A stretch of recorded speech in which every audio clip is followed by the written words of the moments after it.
Hello and welcome. You're watching Macros with Mythili, where we take a hard look at all the major macroeconomic issues facing the country. Today we're going to take a hard look at a very specific issue that at one level seems far removed from macroeconomics, but it has an issue which has huge macroeconomic implications. India's IPR, or Intellectual Property Rights regime, in the context of the US government's recent announcement to retain India on the priority watch list and not name us as a priority foreign country, which would then allow the US to impose trade sanctions on India. What was the provocation for the US Special 301 report, on the basis of which the US Trade Representative made this announcement? Is the US government being driven by the interests of MNC pharma companies that only want to protect their bottom lines, regardless of what it means for human lives? Is our IPR regime not WTO compliant? To discuss this, I am joined by Pradeep Mehta, Founder Secretary General of the Jaipur-based CUTS, that has been at the forefront of pioneering work in the area of trade, WTO, and trade-related intellectual property rights, TRIPS, and G.D. Shah, Secretary General of the Indian Pharmaceutical Alliance, a group of research-based pharma companies. Welcome to the show, gentlemen. Pradeep, if I may just start with you, what does the US decision really mean? What does it imply in terms of Indo-US trade? Is it that the issue has only been put on the back burner temporarily, or is it once and for all sorted out? You know, the action by the USTR is itself baloney, and it is plain and simple bullying for the point which you made, that it is the pharmaceutical companies which are pushing their government to put India on the priority watch list or what have you. Our IPR regime is fully compliant with the TRIPS agreement, and therefore we have really nothing to be afraid about. And why can't they raise a dispute in the WTO, which they are entitled to? Mr. Shah, Pradeep just talked about the USTR's actions being basically bullying of India. Now, IPR encompasses so many things: copyright, trademarks, patents, but it is the issue of pharma patent particularly that has brought this issue to the forefront. What exactly is it that US pharma companies have against India's patent regime in the context of pharmaceutical products? Essentially, what the US pharmaceutical companies want is that we have got one Section 3D in the Patent Act, which does not permit second and third patent for the same molecule unless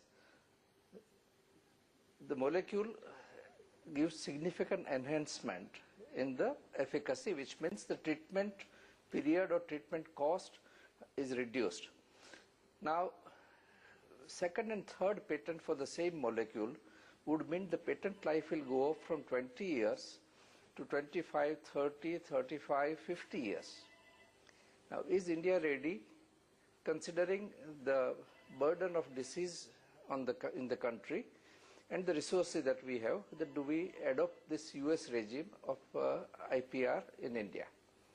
An answer obviously is no, that India fought for this in the TRIPS, and these flexibilities are given to all the TRIP member countries, that they can define what is patentable. So this is one issue. Second issue is one compulsory license that India granted, because out of 15,000 patients, only 200 patients were being served by Bayer for an anti-cancer drug.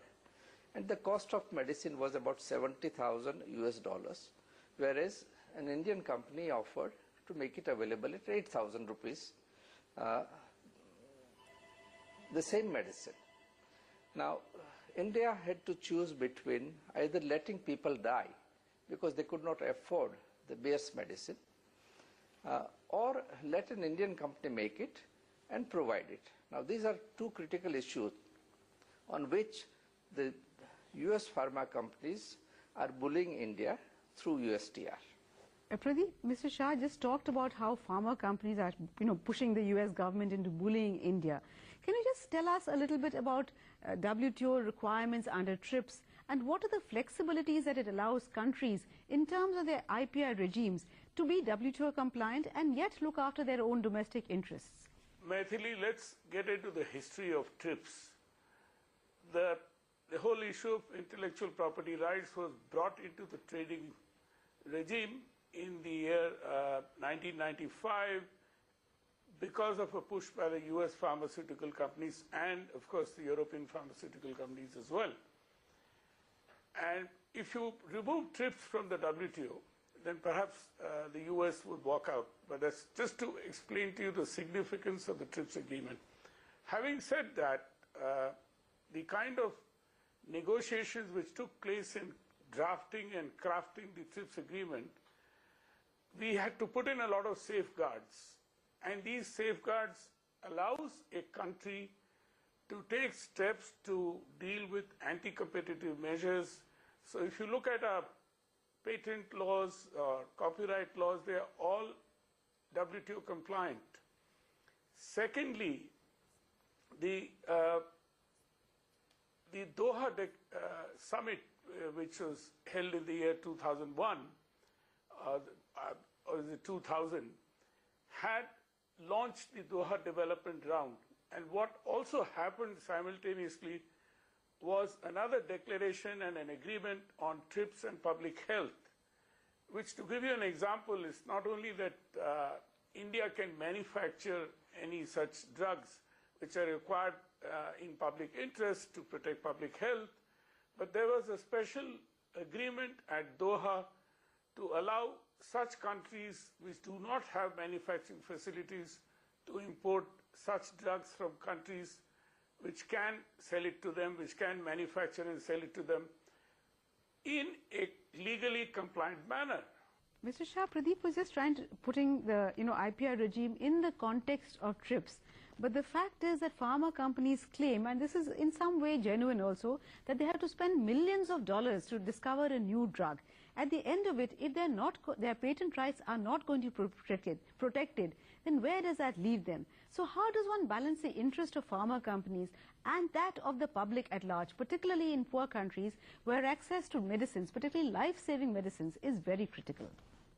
Look at the available evidence. 88% of the sales of multinational companies come from regions where only 18% of the population lives, that is America, Europe and Japan. They contribute 88% of sales. And where 82% of the population lives, which includes Australia, Africa, Asia, including China, India and Russia, they contribute only 12% of sales. Now, is their R&D cost covered by sale to 88%? And secondly, India has never been asking that we will not respect your intellectual property right. That's not the position. India's position is that in those drugs where if you do not introduce a differential pricing and make it affordable for people of India, India will be compelled to use this compulsory license. And as a result of this, what has happened in case of Bayer? Not only its total sales after the compulsory license in India has gone up, but NATCO, who has been granted a compulsory license, is also paying royalty to Bayer for people who could not afford Bayer's medicine. So net-net, the innovative companies are not losers.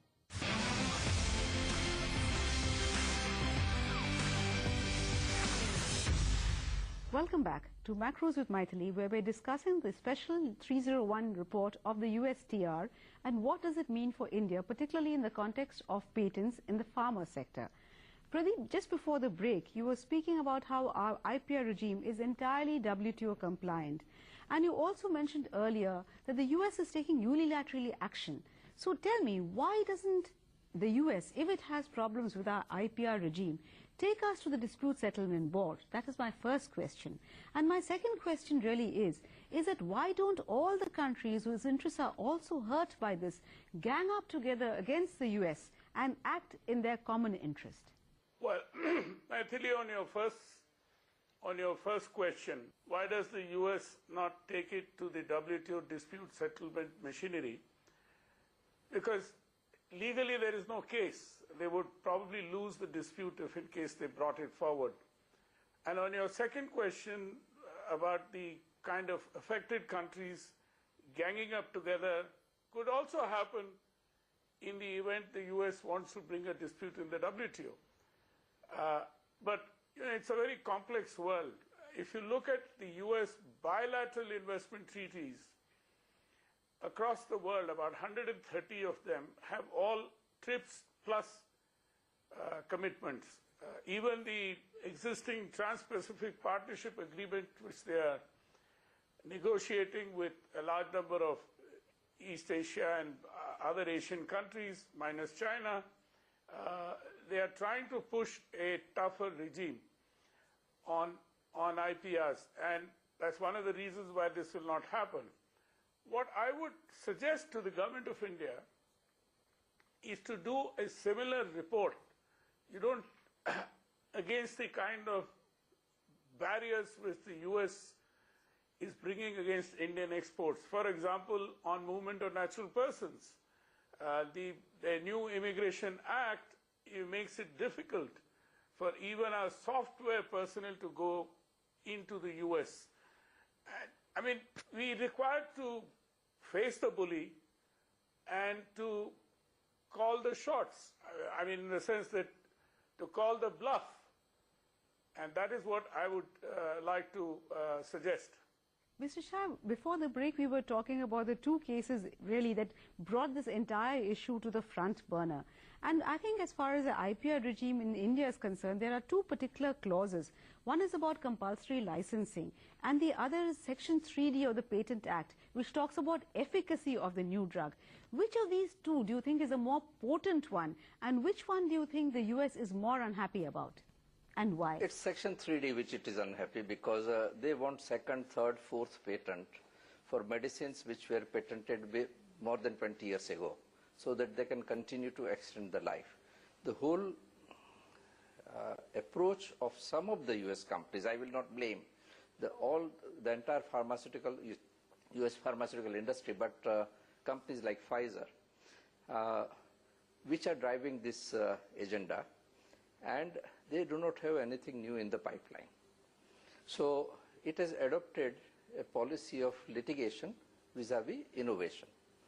And this is the approach which USTR is pressurized to do and put India or downgrade India.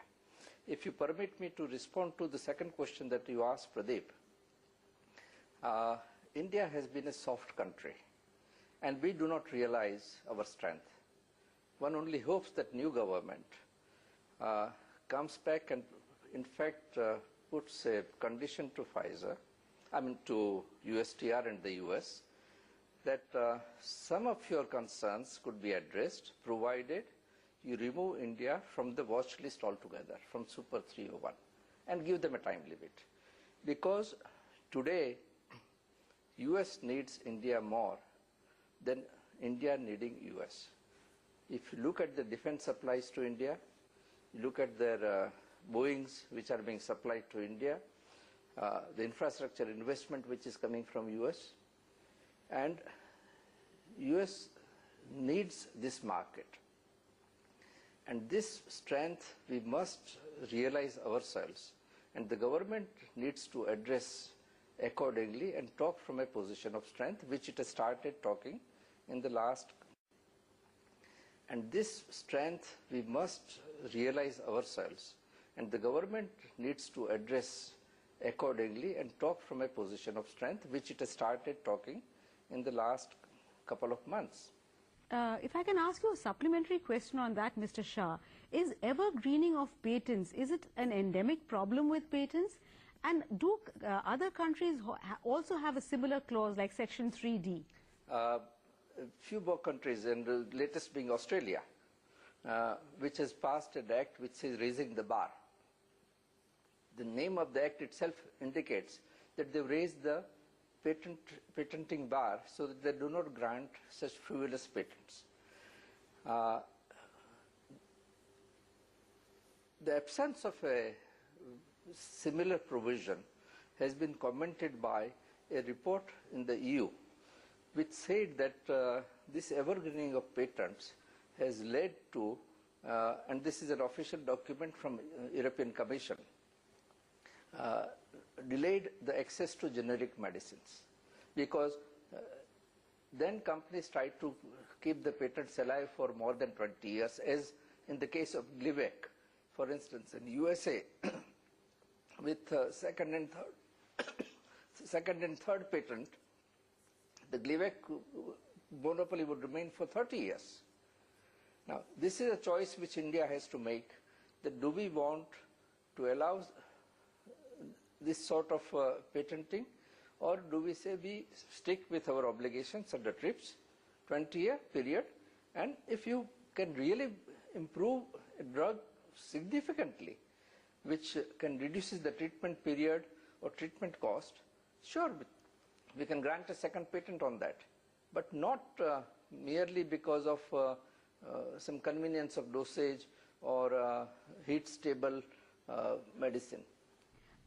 Pradeep, the shift in India's patent laws from process to product patent is quite old now, and in fact the entire thing about compulsory licensing etc. was tested during the times of the AIDS epidemic, when Indian pharma manufacturers exported on a huge scale to the African continent, and that time it seemed to pass muster. So why do you think this controversy has arisen now? Is it because US pharma interests are more fearful that our domestic pharma industry is becoming more competitive? That is one reason. I think you made the point. I mean, the US pharma sector is certainly very afraid of the kind of competition which they'll get from the Indian pharmaceutical sector. And the fact is that, as I said earlier, when negotiating the TRIPS agreement, there was a hard battle to craft all these safeguards. Now, compulsory licensing is a right of a country to use. Now, let me tell you, now, a lot of people do not know, but even the US has a law which allows compulsory licensing in the area of clean technologies. They have not used it, but that's another point. And we could, in theory, under the TRIPS agreement, we could also address the issue of accessing technology, and particularly considering the kind of impact which climate change is happening. So why only pharmaceuticals? In the event that there is a clean technology available somewhere which the seller is not willing to give on reasonable terms, or what we call fair, reasonable and non-discriminatory terms, then the government of India can also use the same safeguard to ensure that clean technology is available to Indian manufacturers to deal with problems of pollution and so on and so forth. Okay, so the US is clearly pointing a finger at us when it itself is quote-unquote guilty of having the same provision on its books. But on that note, we'll slip into another short break, but please do stay with us. You're watching Macros with Mythili.